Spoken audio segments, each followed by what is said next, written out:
Morning, everybody. Thanks for joining us this morning, or Or whatever afternoon. time it is with where you are. My name is Erin Bird, and I'm with the Circular Economy Club in Calgary, and I'll be your moderator today. I'd like to invite you to please share your name and your affiliation in the chat. And we're going to get going with our presentation this morning. We have quite a lot to share with you as we get going. So we meet today on a virtual platform, using technology not available in many Indigenous communities. And each of us are privileged to be on sacred land that has supported human beings for thousands of years and is rich in Indigenous history, knowledge, and tradition of those who maintain balance with nature for millennia and still do. In this spirit, we believe it is crucial for us as settlers and guests to acknowledge this land's traditional names and its caretakers about which our schools did not teach us. So Turtle Island refers to the continent of North America. And for me, I live in Mohkinstsis or Calgary, Alberta, and it's situated on the traditional territories of the Niitsitapi Blackfoot Confederacy and the people of the Treaty 7 region, adjacent to where the Bow River meets the Elbow River in the watershed of the Bow River Basin. So we want to acknowledge where everyone else is from and hope that you will get to know the names of the lands that what they were traditionally called. We acknowledge all First Nations, Inuit, and Métis people across Turtle Island as the original stewards of this land and in perpetuity while their histories and cultures influence our community to this day. We invite you to consider your relationship to the land and how you benefit from being there while the original caretakers may not. Take a moment to reflect on, research, understand, honor, and respect peoples indigenous to the lands where you live, work, and play. And I'll also just add that, the concept of circular economy, the concept of balance and reciprocity between all beings is something not new to indigenous teachings. So we can learn a lot from what they have that they have integrated into their philosophy of life. And hopefully that will help us enhance our knowledge of circular economy as well. So thank you, everyone. Next slide, please. So I'm going to let maybe Audrey talk a little bit about circular economy clubs.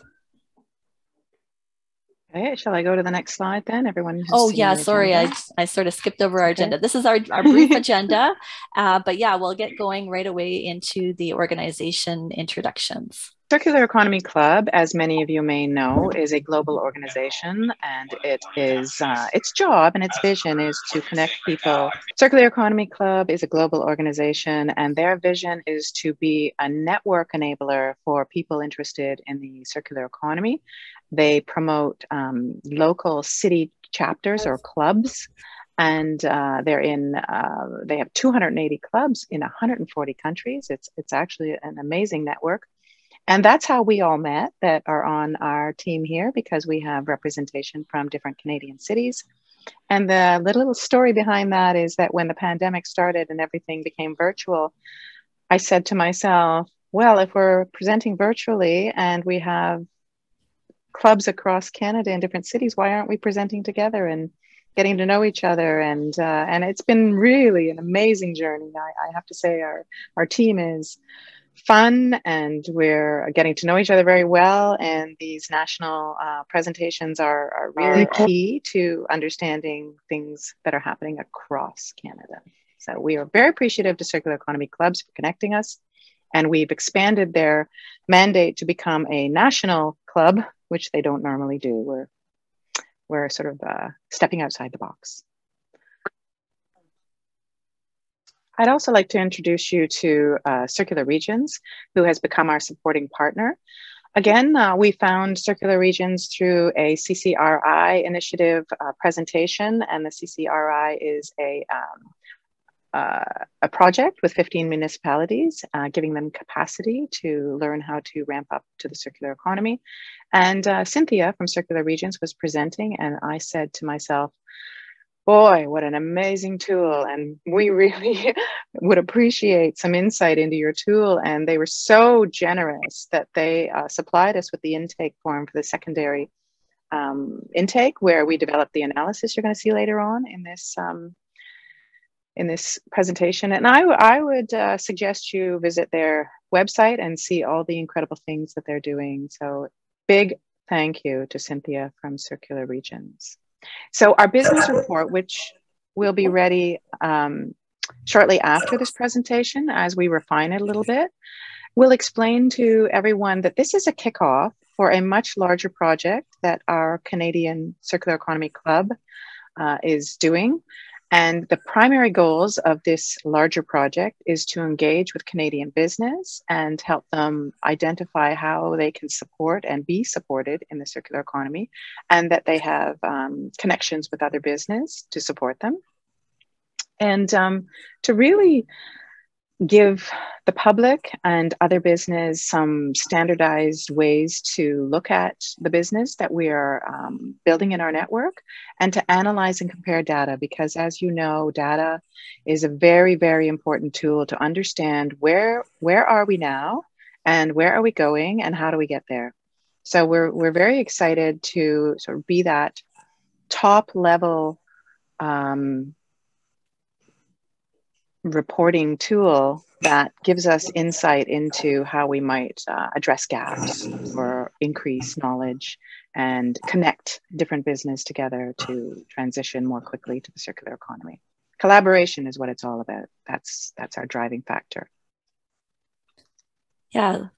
So maybe I can take over from here, Audrey. Is that all right? Sure. Thanks, Erin. Yeah, no worries. So we decided to do this Canadian Circular Business Report, and really we're at the very early stage of developing this report. So, you know, we started out where we wanted to intake businesses across Canada who were incorporating circularity into their business in some way. And we had a first stage intake where we actually met or received applications from 38 different businesses across 6 provinces. And then we asked out those same businesses to complete a second stage intake. And we were able to get 23 business case study submissions through the second stage intake from 5 provinces across Canada. So it's pretty neat. And that's the second stage intake was actually using the survey that Circular Regions had available that they had already started using in Sweden and Norway. And so we're, you know, the next city or the next country on the list to start using this to collect case studies on a country level. And it's pretty exciting that we were able to use the survey. And now we have our case studies now on the Circular Regions website where people can view these case studies, and we can continue to collect additional case studies as we go. So we're anticipating being able to collect, you know, maybe up to 100 different case studies across Canada and really build out this network. Next slide. So the methodology is that, you know, we have this public outreach that we were just really using our networks to be able to contact the different businesses that we knew about, but and then obviously asking for voluntary completion of the secondary intake survey. And we did that as an interview so that we actually got to know the businesses face-to-face virtually through different spokespeople who were in the circular economy clubs across Canada. And, you know, then we did a bit of an evaluation out of those 23 submissions to try to have a really good representation, a cross-section of all different types of businesses across Canada. And that's how we chose our panelists who you're going to be meeting today. And we're only featuring 6 panelists today because, you know, it's a very short session, but we're hoping that we're going to have additional events like this where you can get to meet some of the other circular businesses or businesses that are incorporating circularity into their business as we go. So we're hoping to have more events like this and in different formats as well. So just to give you a bit of a snapshot on where we saw different things coming out in the survey, we did ask how businesses align with the SDGs, so Sustainable Development Goals. And we're pretty excited to see that pretty much every single Sustainable Development Goal, I think the only one that's not represented here is number 14, which was a peace and social justice. But all other SDGs are represented in some way by the businesses that completed the secondary intake form. And the ones that are at the forefront kind of make sense that SDG 12, responsible consumption and production is top of the list, as well as sustainable cities and communities. Next slide. And then just to give you a bit of a snapshot on the participating business models, we really are seeing representation all around the different spectrum of business models for a circular economy. We were thinking that in the next stage, or as we try to get more information and more case studies, we would maybe start to plot these so that you could see the clusters of where we're seeing more of these types of businesses, and try to do some analysis on like where are the gaps, where can we support businesses more, where can we encourage more business all over the spectrum. So category of business, it's not surprising that waste management is a leading area of concern. By far, that was the most that most people chose. And then we do see a lot around recycling, social enterprise, community, material flows. And we were really happy to see that material flows is above remanufacture. So just little things that are coming out of this very first sampling of 23 businesses. And, you know, as we collect more, we're hoping to see whether this changes, because it can change over time as we get more case studies and more varied businesses, and maybe even broaden the way that we do the outreach to get more businesses on board. For the stakeholder and business models, we're noticing that private sector is at the top, and that public sector is a close second. But it's also very encouraging to see that it's not a huge gap between, like when you look at the percentages, it's really that everyone is almost equally represented, which shows that we all have to work together. We all have an equal role as stakeholders in this type of work. And the business to business and business to consumer are the front runners. Not sure, Audrey, if you wanted to add anything to anything that I'm trying to just running with it, but if you have anything to add, please pipe in. I think the only thing I wanted to add possibly is that in the work that I've done in circular economy, there seems to be a delicate balance between the business to business and business to consumer, and that they really work hand in hand, you know, making consumers aware of the products that are available, and yet growing circular business so that there's ability for consumers to live into the circular economy. So it's represented very well here.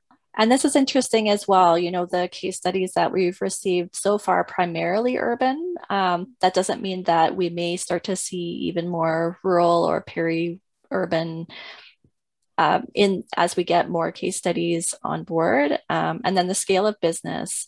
Yeah, Audrey, you kind of mentioned that, you know, the business has this local model, but then they can see it replicable. Not sure if you wanted to make a comment on that. Mm-hmm. If you can replicate a local model, such as Styro-Go is a good example. They have trucks that work very hyper-local, but yet you can replicate that business in different cities to be an on-demand situation. So they are local, but yet can be replicated to scale them up to be national and even global. So we noticed that many of the business participants see themselves as global or national because of that ability to scale up. And looking at the regional levels, I mean, there is quite a nice balance between the meso, micro, and macro. And we'll see if that starts to change as we get more case studies. For the environmental, social, and, it should be economic impacts. So we've actually tried to color code these so that you can tell the environmental is in the green, and then social is in the blue, and economic is in the yellow. And so you can see from the bar chart that environmental is a front runner, like a lot of what we're focusing on is the environmental impacts out of these businesses. However, social is a close second, and economic is obviously very important. And so, you know, looking at kind of that triple bottom line, trying to balance all of that, it's really interesting. The top social impact is to work in partnership with others, which kind of makes sense. And we'll see if that changes as we get additional case studies. And yeah, the economic impacts are an important factor, which supports that need for transition to circular economy. So we'll see if that starts to change as well. For societal readiness level, yeah, we were really impressed that most of the businesses that we interviewed had this integrated into society already. So that's very encouraging to see. Audrey, did you have anything to add into this slide? Well, our hope going forward is to somehow find those startups that aren't fully integrated yet and to give them a little more visibility. So the difficulty is in finding them. And so that's why it's a huge benefit that we have, Circular Economy Club ambassadors across the country, and they can, tune into their own communities and their own cities to bring forward the names of those companies that are startups. So if anybody on this webinar at this time have some startups they know of, or circular business that didn't get registered with us, we'd really love it if you could pass on their information to us so that we can continue to build them out as part of our network. So I don't know if the panelists remember that there was a large section that was based on your input regarding cycle phases. And so the phases of each business type, or business types in general, would be to begin with, your materials, and then you would be followed by design, concept and design, and then followed by production. And of course, consumption and stock comes out of production, and then waste is the last phase. So what we did is we asked each business in their secondary intake form supplied by Circular Regions, how did their business relate to these different phases? And you can see on the right-hand side some of the key words that were used in those questions, and they sit on that wheel and they relate to each of the phases. So that gives you a little bit of an idea of where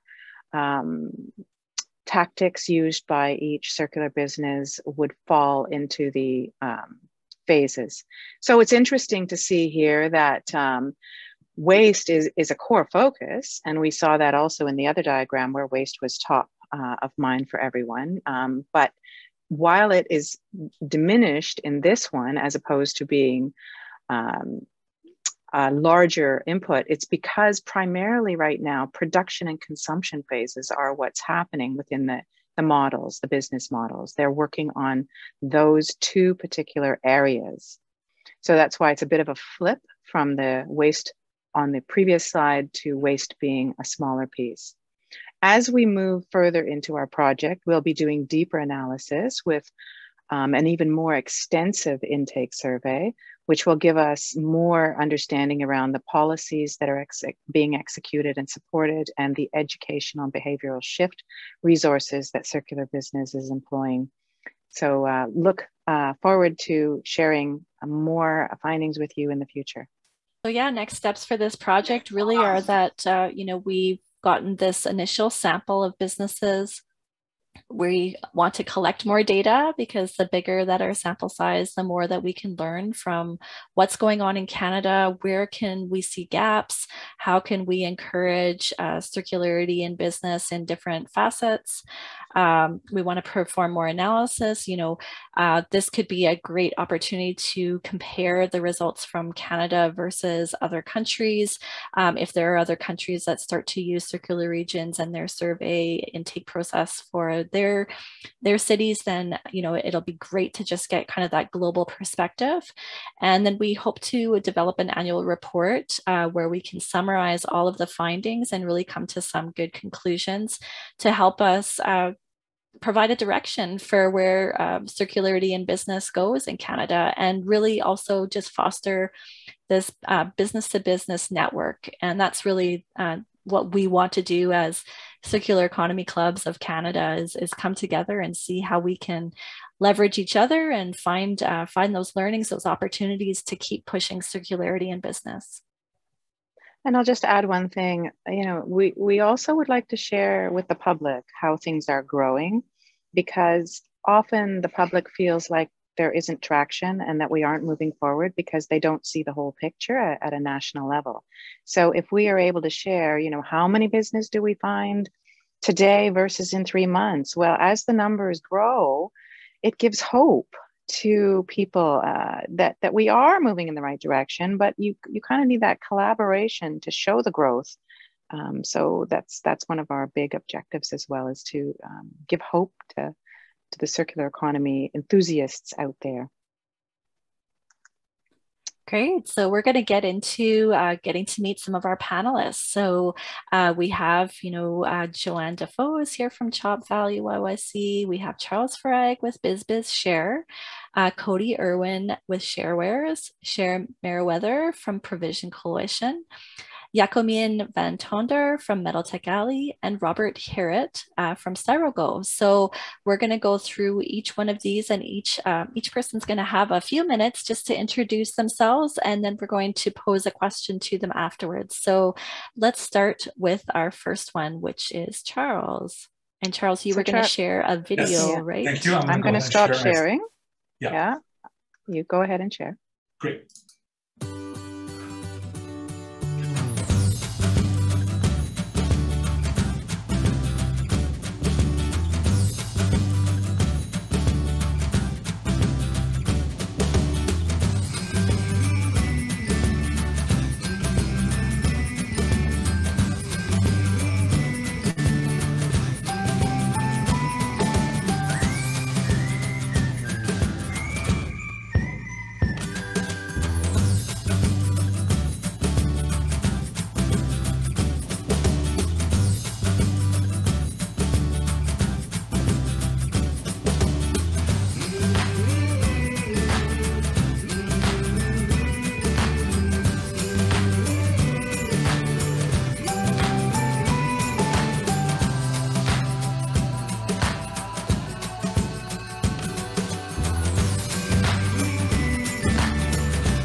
So that was the quick video. So thank you all.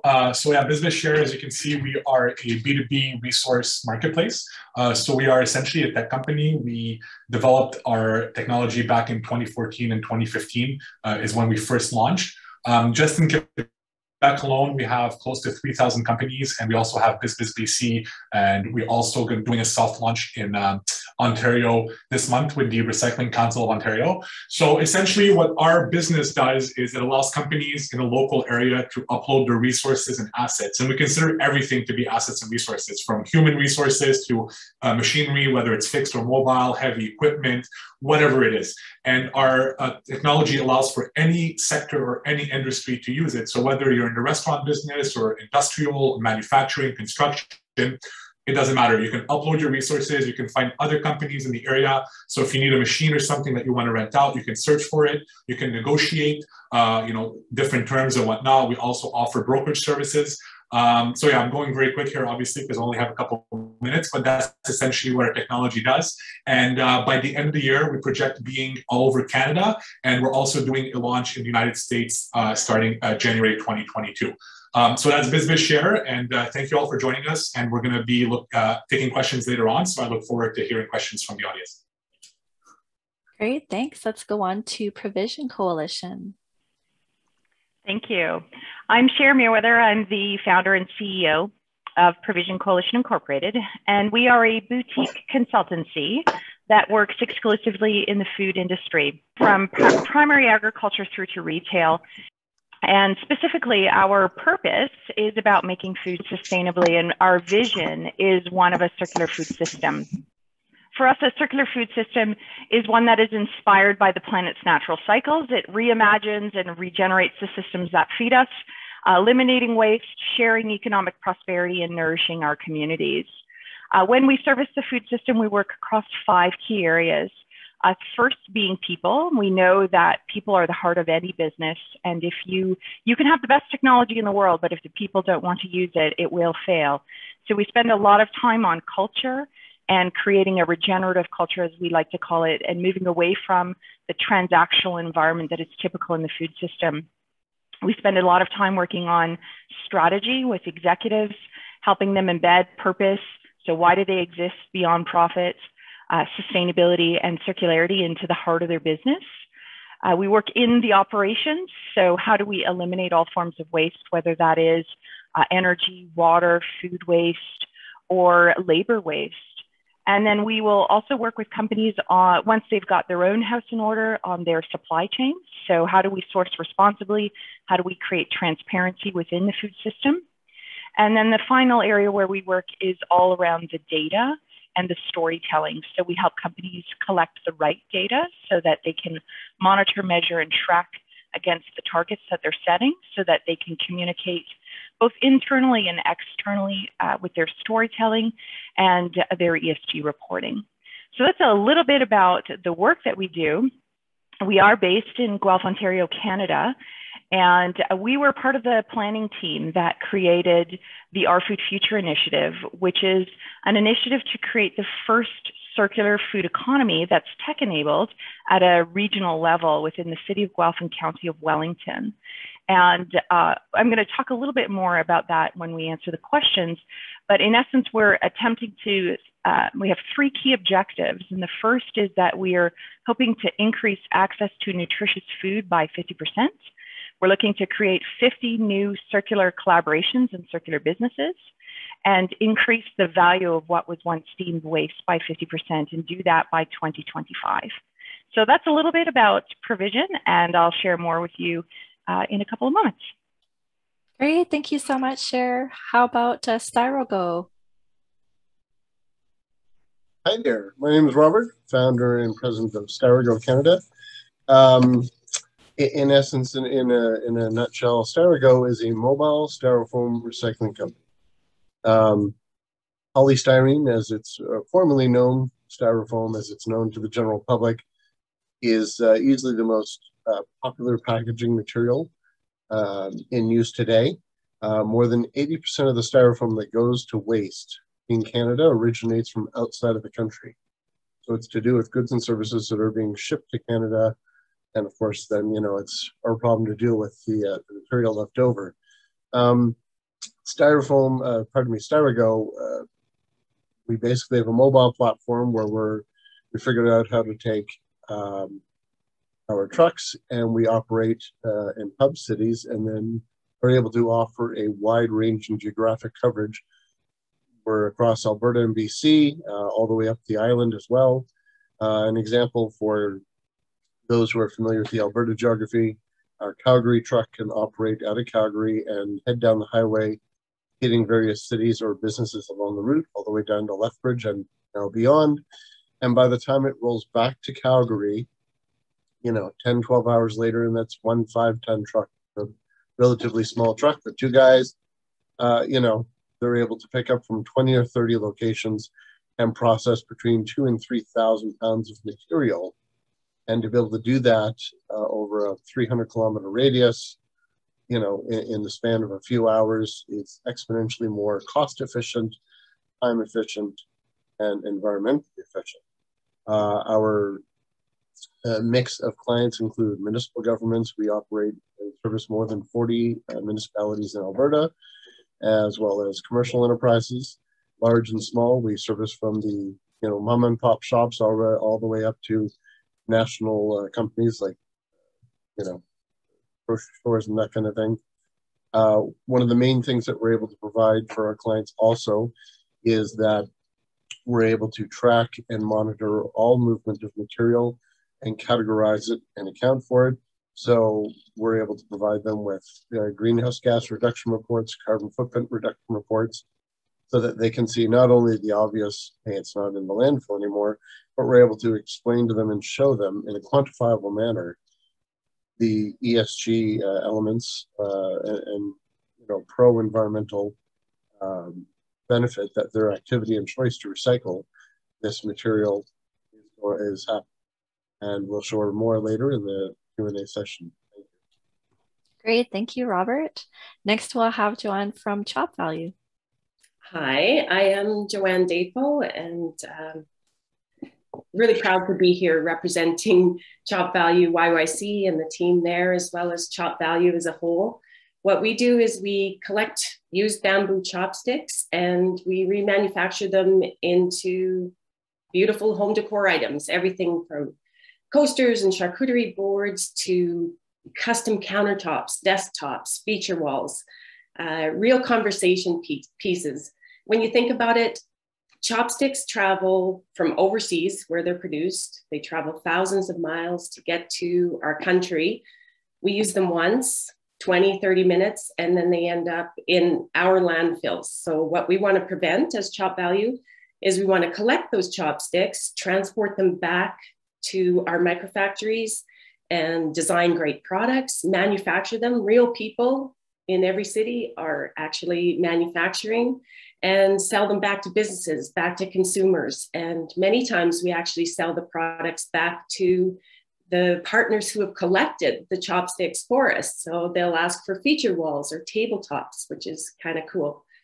Every week we strive for 500 kilograms of chopsticks to keep up with production. Just to put that into perspective, that's about 120 to 140,000 chopsticks every week. So you can imagine what's happening globally. It's said that about 1.5 billion chopsticks are used every week globally. So ChopValue is a global concept with local commitment. We want a microfactory in every city. Right now, our head office is in Vancouver. They've developed all of the manufacturing processes, and Calgary is very proud to be their first franchise. We came on last year. We now have Montreal. We now have Fraser Valley as of yesterday. And by the end of this year, we will probably have 5 to 6 Canadian cities that have come on with microfactories. And really excited in 2022, early 2022, we're welcoming ChopValue Las Vegas, ChopValue Singapore. And really, we don't even want to stop there. We want to see a microfactory in every city that uses chopsticks.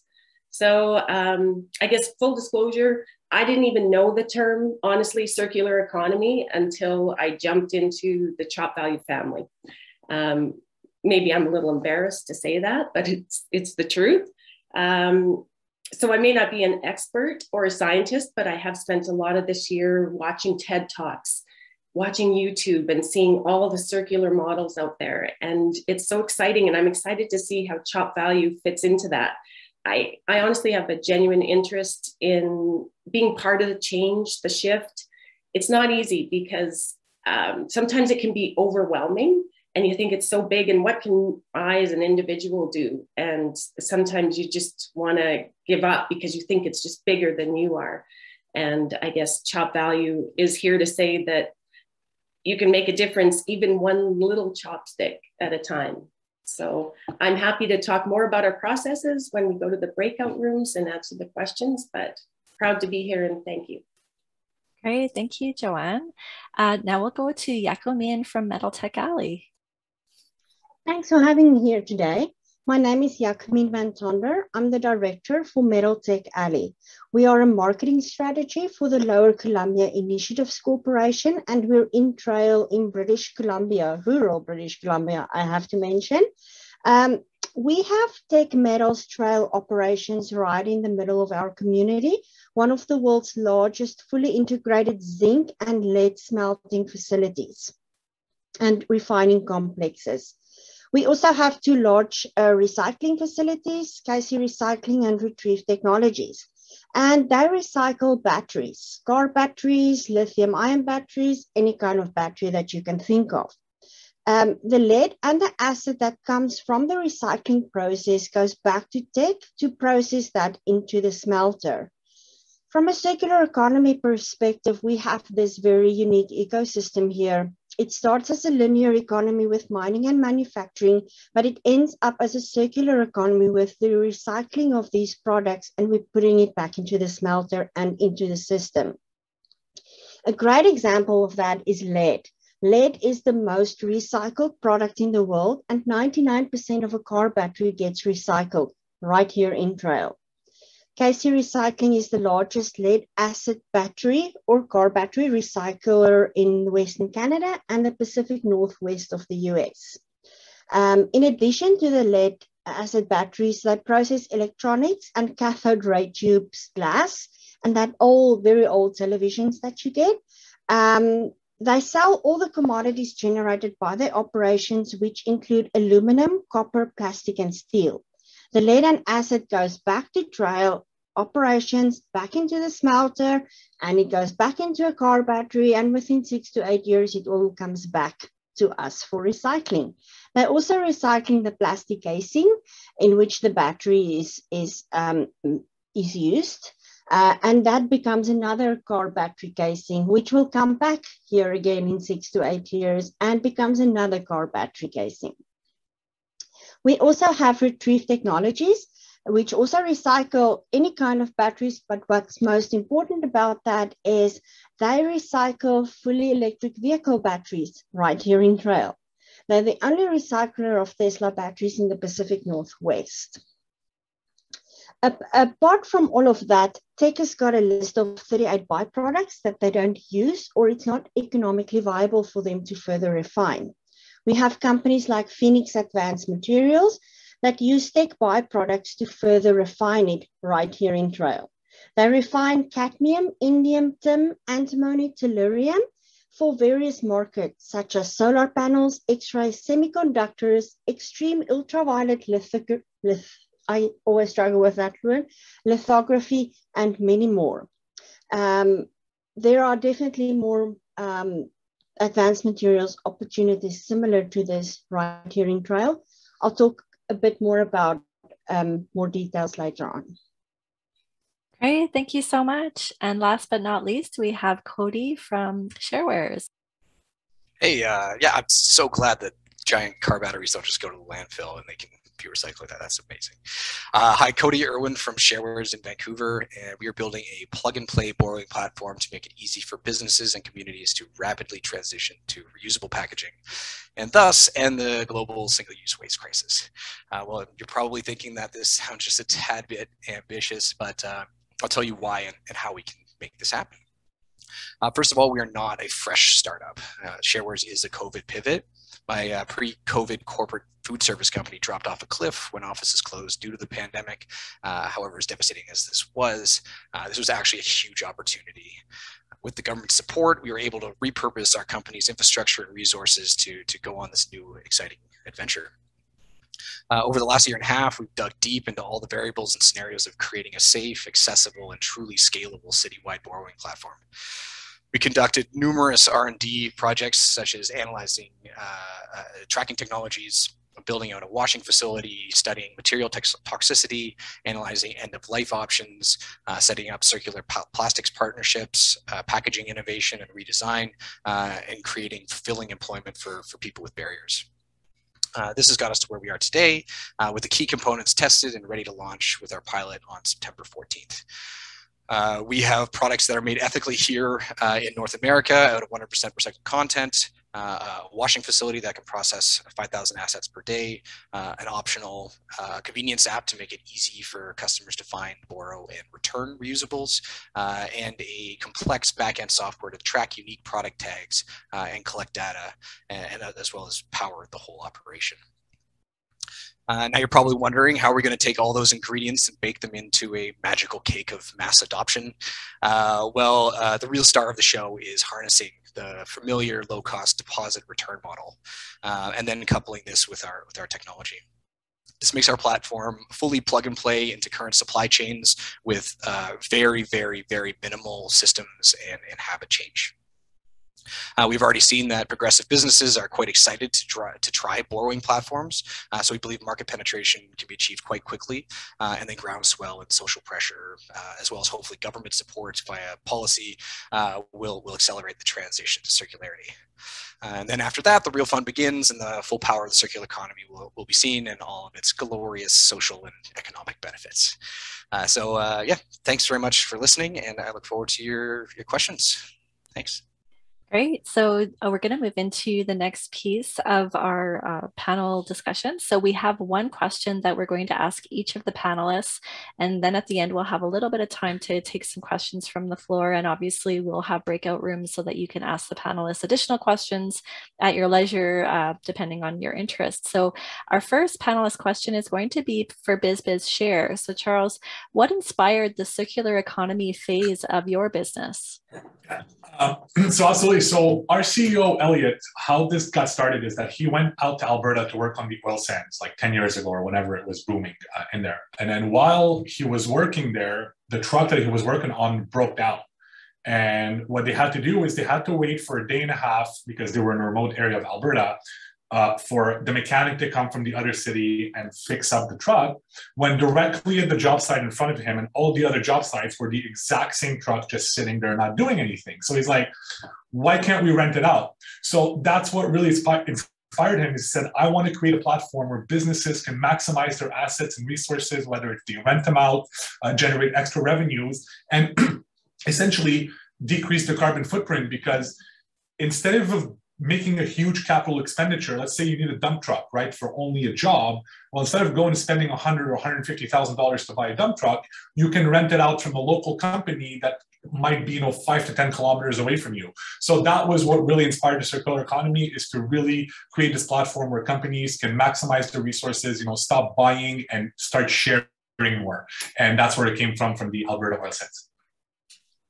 Great, thank you so much, Charles. So we have the same question for Provision Coalition. Cher, would you like to answer? Yeah, absolutely. And if you can pull up the slides, that would be fabulous. So what inspired the circular economy phase of our business was really standing in this possibility of what if, and how can we see food differently so that we can create these ideas that change how we think, how we eat, and how we live. Next slide. What I'm going to share with you is some of the examples of the impact that we've created with this mindset of being inspired by the circular economy. So I talked about the Our Food Future initiative, and in that we have been working with 58 businesses, 50 of them being micro-sized companies, to transform them into circular businesses while they are still small, to grow with that mindset. And then the 8 that you see on the screen, to transform those that are already sort of small, medium, and large businesses, and will require a much broader experience to transform to circularity. So we've used our proprietary model, we call it resiliency with purpose. And one of the examples that I'll share with you is from Wellington Brewery. Next slide. When we started working with them, the first thing we did was go into the operation, and we identified that there was about $160,000 worth of beer that was going down the drain on an annual basis. So the first task was, of course, to prevent that from happening. But then we also recognized that there was about 100,000 kilograms of spent grain, an unavoidable byproduct of the brewing process. And we wanted to be able to say, well, yes, it's going to livestock feed, and that's okay, but is there a way that we can upcycle or repurpose this into something that can stay within the human supply chain longer? So we worked with 7 local collaborative partners to create the first circular gourmet meal at a restaurant. And if you had a chance to watch the video, I encourage you to go and have a look. It was a really neat process to bring all of these companies together. We took the unavoidable spent grain, and we turned it into sourdough bread. And we used black soldier flies to feed rainbow trout. And we took the trout poop and we sent it over to the local potato farm, and then served 3 different meals at the Neighborhood Group restaurants, which is one of the largest B Corp certified restaurant chains in Canada. But what was most important about this experience was what came out of it. Next slide. Because the circular meal was so successful, next slide, we were able to create and launch a repurpose incubator. And so the repurpose incubator is an opportunity for us to work with companies to identify, first and foremost, do you have food waste? And do you have a stream of unavoidable byproduct that still has value? And so we will work with them to do a nutrition profile, a market analysis, an economic analysis, and then support them with identifying the value proposition and the go-to market strategy, whether that's on an ingredient or on a particular product. That repurpose incubator, next slide, is launching now the first output of it. And this is our ramen noodle meal kit. And the ramen noodles were created from the unavoidable byproduct of tofu production. You create soy whey and okara. And so we've made ramen noodles from that okara. And in October, we will be having a upcycle food festival where we will showcase this meal kit. Sobeys is our retail partner, and they will be taking the meal kit across the country. In the Greater Toronto area, we will have 5 local restaurants that'll take all of those upcycled ingredients and make a whole series of new meals, as well as Compass Group is going to be showcasing the meal kit at their local universities. So if you're interested in learning more about what we're up to, feel free to get in touch with me. Thank you. Great, thank you so much. So our next question is, we're actually going to skip over our question number 2, but we're going to go to question number 3. And we're going to ask this question to Styro-Go. So what remaining barriers hinder the level of success of the circular economy phase of your business? Sure. An interesting thing about styrofoam recycling is that unlike many of the other plastics in the modern age where things have really advanced, you know, even other kinds of recycling, most people remember 20 years ago when you recycled cardboard, if it had a single staple in it, it was qualified. Now it sits in a bale outside the, you know, the supermarket or whatever, covered in snow and bird poop or whatever, and for 3 months, and it's still able to be recycled, no problem. And styrofoam is kind of the forgotten orphan that didn't have any modern application applied to it, and it's kind of an out of sight, out of mind issue. So as much as there has been the ability to recycle it overseas with a fairly old-fashioned style, or it's more of a, for lack of a better way to put it, mechanical recycling, there wasn't any modern options. And it was kind of a chicken and the egg thing when we had reached out to companies that were looking to do things. The problem was they said, well, there's nobody that can really put together a viable minimum volume. And so, you know, it's kind of like, well, they won't develop the technology until it's viable, but of course it's not viable until somebody has the technology. Anyway, so we certainly built up from the ground to do the old-fashioned recycling where it goes to overseas manufacturers for moldings and other items. And it was that scaling up that got the attention of a few companies to be able to develop their technology in Canada, be able to recycle the material locally and using advanced recycling techniques. And that's a key part of it where they said 80% of the styrofoam that comes into Canada, you know, goes to landfill. Well, that's the vast majority of it. There's no point to recycle it back into styrofoam because most of it doesn't start from here, and we're not going to ship new styrofoam overseas to get sent back. So advanced recycling was the key, and to find companies that would be willing to develop the technology and engage that. And that is finally coming around where, to answer your question, I guess, the challenge was to demonstrate that there's a viable way to develop enough volume for advanced recycling technologies to be scalable. And so we're working with Green Mantra in Ontario to scale up and work with them. And we're working with 2 other companies that are looking to set up shop in both BC and Alberta. And the idea being that the styrofoam that is recycled from that marketplace can be recycled back into various other additives, waxes, other types of products that can then go to local manufacturing. So it gets recycled directly back into the local. Great. I mean, it really does show the collaboration that had to happen cross country in order to make that, you know, remove that barrier. So that's amazing.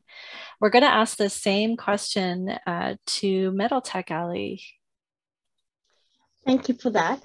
I think one of the barriers that we have is we have this idea of a very big battery ecosystem.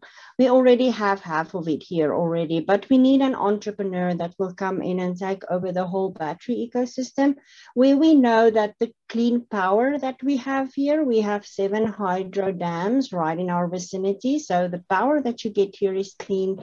And we will be able to trace the whole system that's used and make sure that it's low carbon, carbon neutral, whatever it is, we will be able to trace that. And that comes back to my second barrier, which I think is important. And that's something I feel very passionate about in the circular economy movement, and that is traceability. There needs to be traceability of each and every product. I think for in 10 years, hopefully we'll be able to stand in a grocery store and have a QR code and be able to trace a product and see what was the carbon emissions in getting that product on the shelf. The problem with that, of course, is the proprietary information that people don't want to share, because then the competition is going to get that. The other thing that needs to happen as well more and more is more education, similar to what we're doing now, similar to the World Circular Economy Forum.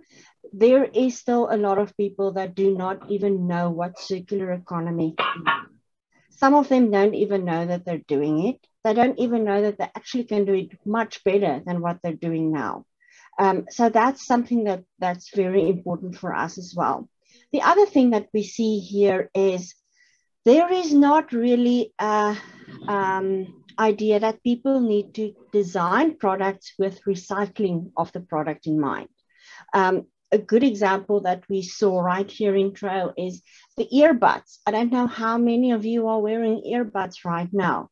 So you have a lithium-ion battery in each earbud plus in your case. To recycle that is very difficult, because you actually have to have one person that's going to break that open and take out that lithium-ion battery to recycle that. At this point, it's just not economically viable to do that. So there needs to be a change in design. People need to design for recycling.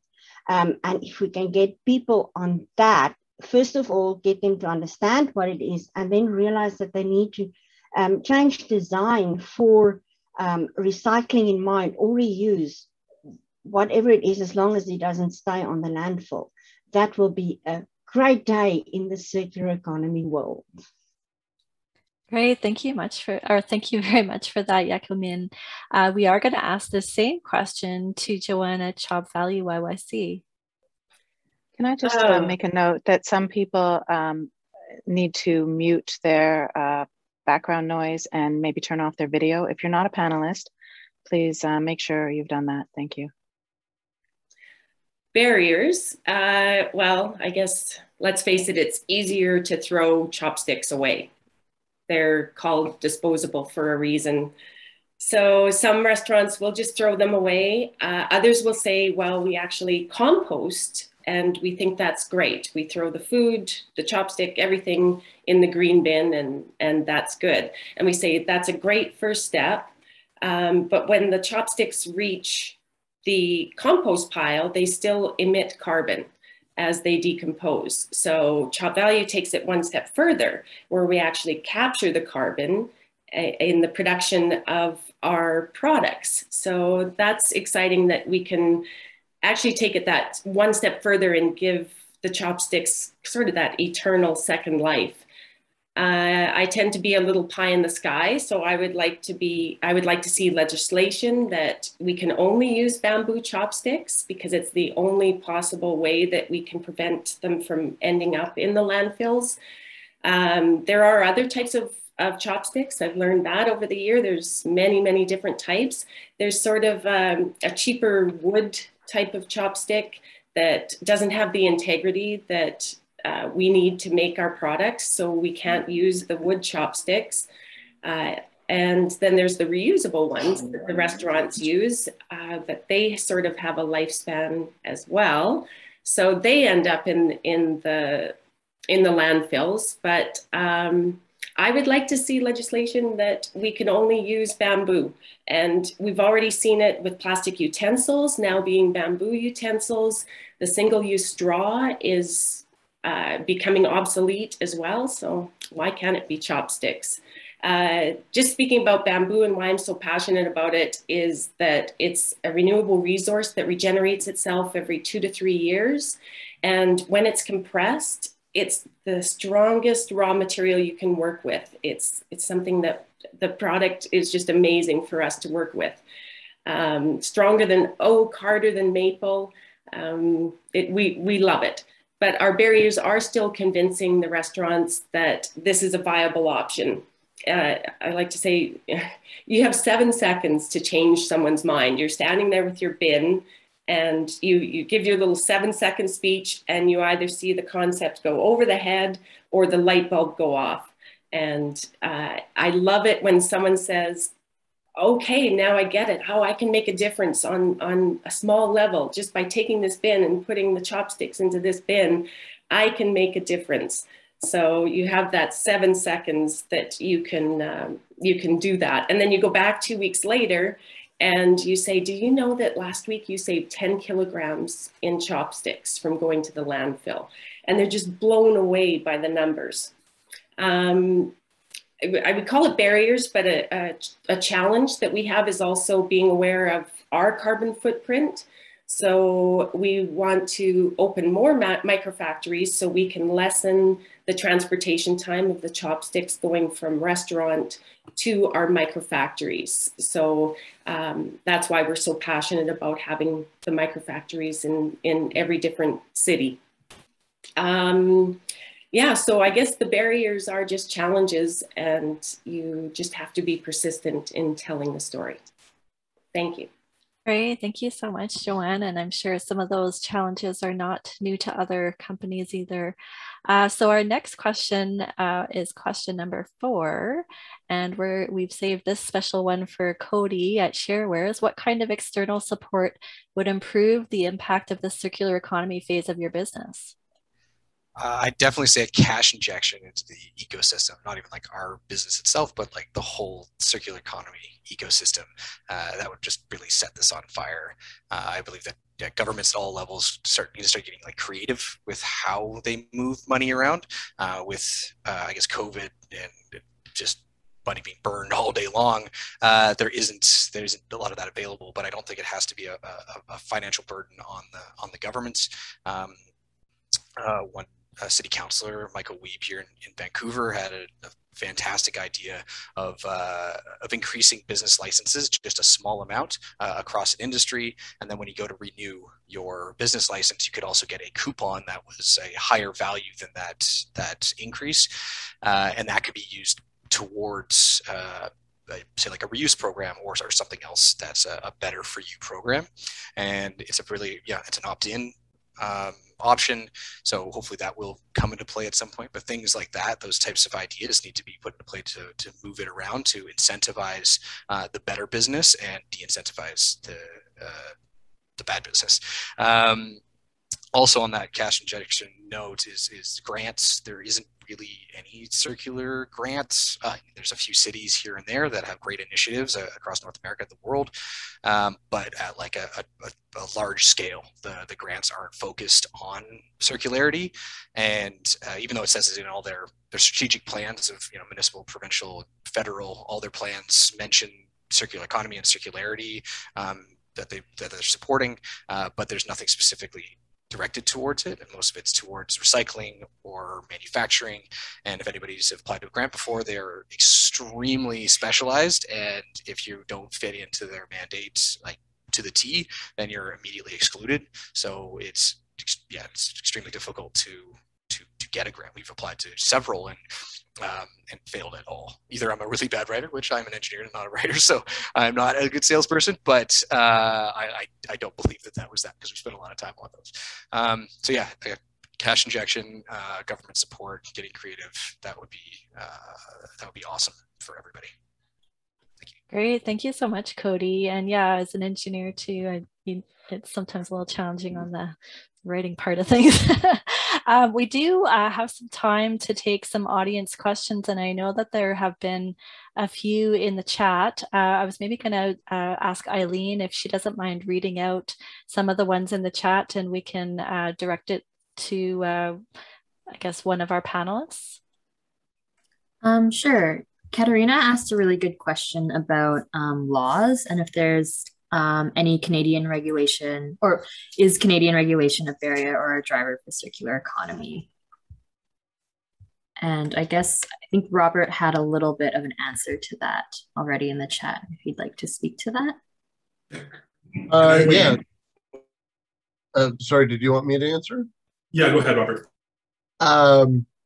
Certainly, we have seen where local government shows an interest, and there's resounding public interest in a program, and yet local government will sit on the fence rather than risk offending any particular, interest group, labor group, or whatever.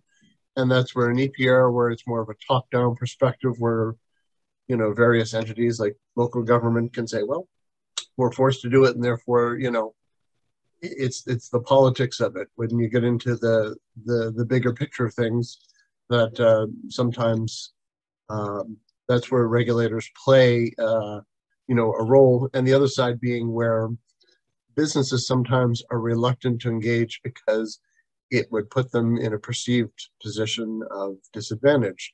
Kind of like with the beverage deposit, where no company would voluntarily do it because then, of course, it's not a level playing field. Whereas when it's regulated and everybody has to play by the same rules, then everybody gets on board, not just because they have to, but because they want to, because then there's no perceived disadvantage. So certainly there is a role for government to play in making sure that it's a level playing field and that all businesses can participate, in an environmental fashion. But because the rules are the same for everybody, there's no disadvantage. And one other side to that can be somewhere like Vancouver, where, if you have the local government is interested to put in regulations that require recycling of various products or services, you just have to make sure that the neighboring governments are on board the same page. All that happens is, if something in the actual Vancouver area changes, then waste companies will, just move it out to the neighboring jurisdiction where it's cheaper. And as much as, some of these jurisdictions say, well, we have rules, are not allowed to move stuff from one waste region to another. Companies are very savvy, especially in the COVID time where everyone's felt they hit to their pocketbook. They can move material from internally one company to another, and then it's considered local material to go to waste, for a cheaper price. So regulation does play an important part of this, and it's just to make sure that everybody is on the same level playing field, and then businesses are usually very happy to engage and work. I'd just like to add to that, yeah, businesses are super happy when those things come in play because they get to blame everything on the government, and the government can be the bad guy, and they're like, oh, I have to pay this extra amount for this or this or this. If it's not a policy, then it's just or an internal policy within the business, then the people, like their customers, could be upset with them for fining them or giving them this fee. But if they're like, it's the government, can't do anything about it, then they can commiserate together, and then they pay that money happily, and everybody wins. The piece that I would add from a food system perspective is the lack of communication between the various bodies of government. So, for example, Environment and Climate Change Canada and Agriculture and Agri-Food Canada have strong aspirations for a circular food system, and yet the Canadian Food Inspection Agency is not looped into those discussions. And so we get into these conversations about, well, I want to shift my package, but I can't meet shelf life, or I can't meet some of the quality parameters, or I want to upcycle the livers and hearts from my animal, but I have these CFIA regulations that prevent me from being able to capitalize on those opportunities. So the point of that is just we need more collaboration between the various governments in order to prevent some of those regulatory barriers that we're facing in trying to move to a circular economy. If I could add something on the positive side, is that because we do work with the government, and we have deals with several cities across Canada. I mean, just in Quebec, we have 5 cities that are on board that will be using our platform, and in Ontario with the Circular Innovation Council, which used to be called the Recycling Council of Ontario, we have a partnership with them where they're now going to bring our platform to 31 or 32 different municipalities and cities across Ontario. The city of Winnipeg literally has a contract of ours in their hands. They just have to discuss it. So there is a positive side where local governments are embracing the sharing in the circular economy, and they want more technology and more things where they can facilitate that for the companies in their area. But on a grander scale, I agree with what Cher just said, is that we need more collaboration from the federal, provincial, and local, where maybe they can create some kind of board and discuss all these things that we need to do. But again, on the positive side is that from our end, we do see some progression, and we do have deals with the government. So there is some traction that is slowly but surely starting to build towards the sharing in the circular economy. I can add to that, and that is that we as MetalTech Alley, we are working with Circular Economy Leadership Canada with a very big federal ask. We've done a statement of interest for the federal government to get involved in circular economy. Apart from that, for us in this area, Western Diversification, they've changed their name now to Pacifican.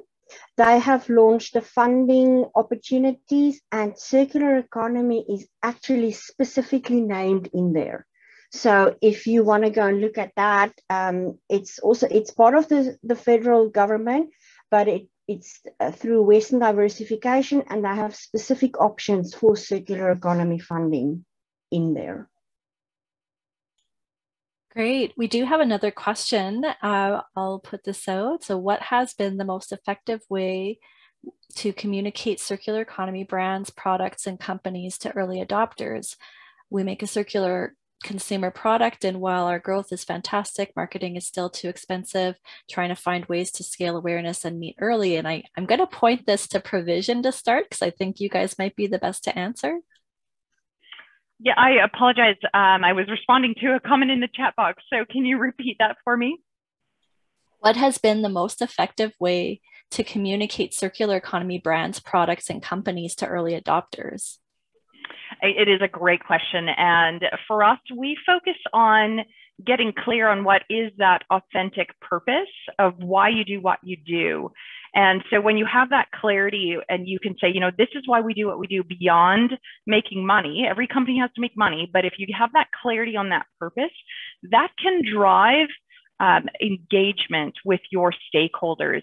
And so when we're engaging with our clients, it's all about getting that clarity on the purpose and then building that communication plan so that people can stand with you about what it is that the impact that you're trying to create in the world. And so that would be my recommendation, is that you have that clarity on your why, and then build an action plan or a territory, as we like to call it, where you can bring that purpose to life. I also say there's like analyzing people's actual motivations. I posted in the chat. I just copy pasted that from an email, and I realized it said that be found on our One Earth website, but that's not our website. That's just, I pasted that. So One Earth, Van City, and Citra did a study in Vancouver on what motivates people to do the things they do, and grouping everybody and categorizing everybody. So knowing like the customers and how they act and how to motivate them is super key. I mean, Vancouver is a little bit in the greener realm, but I think Canadians in general, or for the Canadian viewers, and the Taylor posed that question, I think Canadian. Anyway, so yeah, using that could be a good resource to kind of direct your marketing. We are working with a company out of Vancouver called Share Reuse Repair. The website is sharereuserepair.org. And they will actually take a smaller company, do a business case, see how you can further increase your circular economy footprint, and how to make it economically viable for you to do. They are doing intakes every now and then. And as was said just now, they also look at consumer behavior. Why are they not recycling? What will motivate them to do it more? And they bring all of that back into what your business plan is, and see how you can still make money out of being circular. Thanks, Cody, for the link that you put in the chat. Yeah, thank you, panelists, for your thoughtful answers to that. There is another question. As for access to fund solutions, is crowdfunding an option to upgrade businesses' structure into a circular economy? Not sure who wants to take that one on. Well, I personally have seen great success with crowdfunding because it creates some public awareness around the product. And I've had a couple of close business friends who have had success. So I do think it works. I think it depends on which platform you choose to do crowdsourcing. and I can speak to crowdfunding? this a little bit, Erin. So in Calgary, we have a crowdfunding hub that we've launched it in partnership with Internovus Canada. And if your company is prepared and has a crowdfunding is really excellent, but we can help support entrepreneurs to get to that space. There's a couple of kinds of crowdfunding. So if you're crowdfunding for rewards or prizes, so people get some sort of benefit that's like a t-shirt or something, I'm just using that as an example, a circular economy t-shirt. But you can also do crowdfunding for shares, etc. So being knowledgeable about how crowdfunding can work for your company in terms of finding investors or finding supporters is something that people should try to learn about a little bit. The Canadian organization that does that in Canada is Fundraiser. I'll just put the fundraiser. Sorry, I can't spell. So just, if anyone has any questions about that, just send me a chat or an email. I'll put my... Yeah, maybe what we'll do is we will move on to the conclusion of our session, because we want to break out some breakout rooms, and that's to give the audience some ability to talk in smaller groups directly with the businesses and ask them any of your pressing questions. You might want to feel comfortable doing that in a smaller group setting. So maybe we'll just go back to the slideshow, and I think we just have some end result or some thank yous. I do want to thank Lori from Internovus and Impact Calgary for helping us moderate the Zoom or have the Zoom account to host this session. I appreciate. Also want to thank Circular Regions for their great partnership in helping us to do the secondary intake forum and publish our case studies. If you hadn't noticed, we did have a QR code earlier on in the presentation that takes you directly to the case studies. And so please, we will be sending this presentation out and we'll be also publishing this recording on a YouTube channel so that you can view it again after, or if anyone who missed the session would like to view it again, they can. And we do have, main contacts are myself, Erin Bird, and Audrey Bands. If anyone wants to reach out to us after the event to get more information on either any of the work that we've presented here today, or to get involved in general with circular economy across Canada, please do reach out. We'd love to have more people on board. The purpose is really to just keep growing this movement. I'll maybe actually hand it over to Audrey just for some closing remarks from you as well, Audrey. I'm just overwhelmed by how many people registered and to see the enthusiasm about learning more about circular economy business, because my passion in life is to get recognition for all those business entrepreneurs who are reinventing the way that we live our lives on this planet. So this is such an inspiring snapshot of where we can continue to get recognition for all these SMEs who are so creative about what they want to do, and you can tell their heart's in it. It's not a bottom line financial thing. It's because you love what you're doing and you can see that it's impacting the world. So thank you to all of our small business, circular enthusiasts and hardworking entrepreneurs.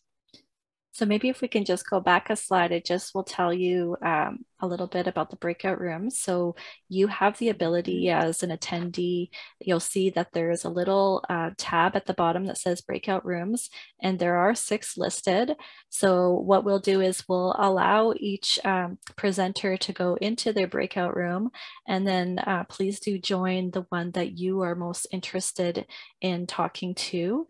And it'll be just small group discussions, and we have that available for the next 10 minutes or even a bit beyond, because we do have kind of a buffer of another 30 minutes just in case. So if you're conversation carries over a little bit more than the 1:30 then that's fine. We're not going to be coming back here to do any other closing remarks. So feel free to just continue on to have your one-on-one with the businesses. And thank you so much for attending today. And we hope to have many more events like this in the future. So stay tuned.